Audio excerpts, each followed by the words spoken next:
My man Trickster has been done dirty. Too dirty. Now I'm here to talk about how we're going to make America... sorry, wrong script. We're going to talk about how we're going to make Trickster great again, baby. Well, I guess to be great again, you have to be great in the first place, don't you? My boy Trickster has been through a lot. Okay, so we finally got a new projectile character that differed from Huntress, and they were going to have a whole bunch of projectiles. It was such a cool concept, and then we ended up getting this. I hate this, I hate this, I hate this, I hate this. Why? Why? Is he so slow? Oh shit, why's my porn browser on right now? Sorry, I was really looking to Trickster lore for a minute there.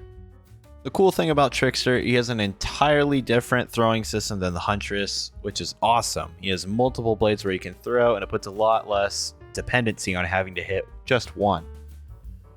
Unfortunately though, he kind of sucks. But why? Let's go into all the things that make Trickster a not so great alternative to Huntress. So first off, debuffs to Trickster are going to be multiple hits it down. He has a lot less kill pressure than Huntress due to that. Huntress can get a kill literally within like 6 seconds off the hatchet throw to melee immediately, getting someone down. And then another debuff of him that he and the Huntress both share is that they're both really slow. The difference here though is that Huntress makes up with that because she has a one-hit projectile which gets a health state instantly, as opposed to our Trickster boy right here with 6. Another debuff is during his main event and just whenever you have knives out, there are infinite loops. And it's pretty bad. And then let's go into his secondary ability, which is his main event. And it is so bad. Oh, it's bad. Alright, let's go into what it takes to actually injure a survivor with him. You have to hit them 6 times to get them into the injured state. Technically, what they say is you have to hit them 5 times before you can activate his ability for the 6th hit, but you just gotta hit him 6 times. Sounds simple enough, right? Well, it probably would be pretty easy if you didn't have an insane movement speed debuff while throwing knives. Now, I hear you. Huntress also has a big movement speed debuff too, and she's amazing. Yes, she does have a debuff. However, she only needs to hit 1 projectile. The Trickster needs to hit 6 of them with his debuff of speed. This makes it so there are literal permanent loops against Trickster when he has his knives out. You can even run him around a rock forever. Now, I hear you again. Why don't you just M1 him and hit him? But that's not the point. If the solution to his kit is that you need to M1 someone for 90% of the chases, then why wouldn't you just play Wraith or Trapper or any other M1 killer that is far faster than he is? Alright, we talked about how he was slow. Now let's talk about his potential for downing survivors and how it isn't nearly as good as Huntress. A huge part about Huntress's kit is that when survivors put pressure on pallets or on windows, you can easily hit them with your hatchet and take a health state. So windows and pallets provides far less safety to survivors. But for Trickster, survivors can still take safety knowing that they'll make it to a window or pallet. As Trickster, when they make it to window, I can usually only hit them with 2 or 3 knives before they could run the loop, 1 or even 2 more times before I get a health state on them. This leads to really extended chases, which Huntress never really has to deal with. With Huntress, when they go through that window, they're caught in animation, and that's a free hit every time. Now, let's take a look at the hitbox of Huntress compared to Trickster. As you can see here, Huntress has a very firm hitbox horizontally, but she does not have a strict limit on vertical hitboxes almost at all. When a survivor is crouching, you can still hit a vertical hit while not being able to see anything but their ponytail, leading to a lot of really interesting hitbox situations. Having just seen whatever that was, now let's look at Trickster and his respective hitboxes. As you can see, these projectiles definitely are not circular, unlike Huntress's hitboxes on her axes, so these just go right over his head when a hatchet would hit this guy every single day of the week. If you guys have watched this far and want to be a good influence on my life, then hit the drop out of college button below, aka the subscription button. At 20k subs and 50 consistent viewers on Twitch, I'll go full time and record myself dropping out of college. There's your motivation. Well, with my consistent drop in mental sanity out of the way, alright, now let's go into his main event. So his main event charges every time you hit a survivor with a knife, and once it reaches its maximum charge, then you could use it within a period of time. After that though, you lose the charge and you can't even do it anymore. That's really dumb to me, because let's go over some killers that get to keep their abilities.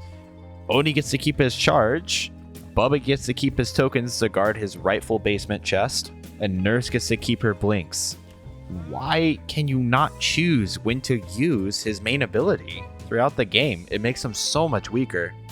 But even if he did get to choose when he got to use his main ability, it would still suck.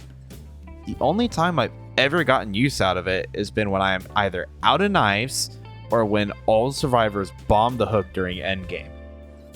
If he isn't allowed to have his main event because he could camp with it, then that's a dumb reason, because all the other killers can camp with their ability. I'm looking at you, Basement Bubba.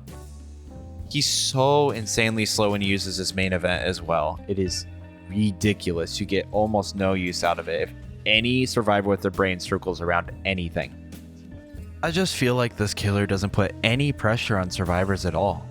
You also don't have any distance pressure, nor can you teleport. Huntress can make up for this by having a lot of quick down potential, but Trickster just doesn't make up for that. If you see someone far away as Huntress, you can Kobe that hatchet down there and smack the shit out of him.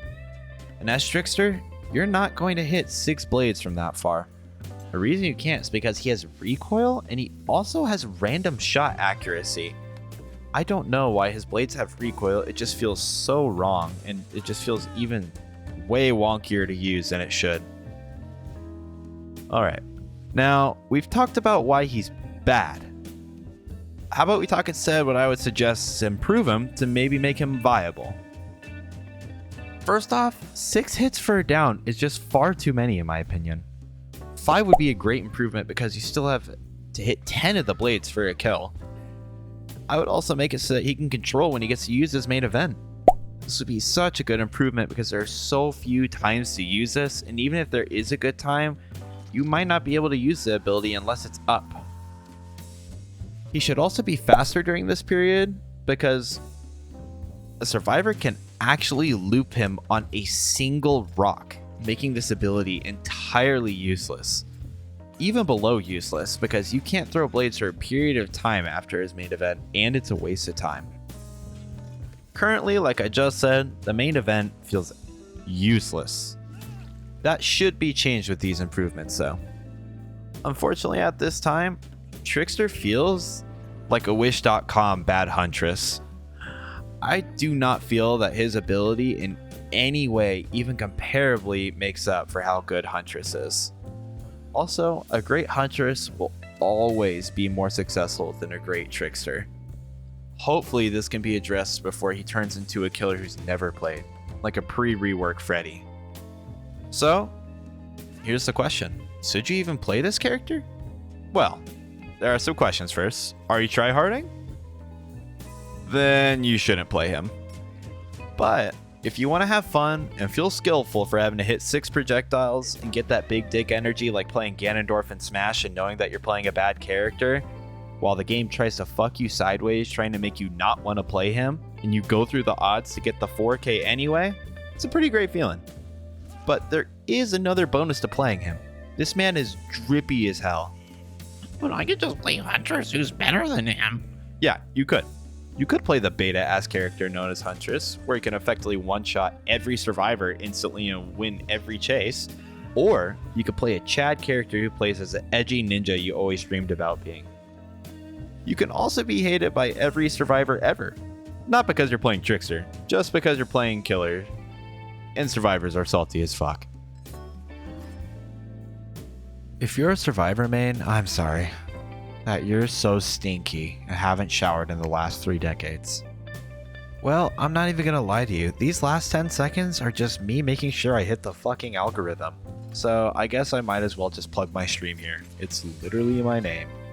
Y'all have a great fucking day. Unless you're playing as Survivor against me. Then fucking perish.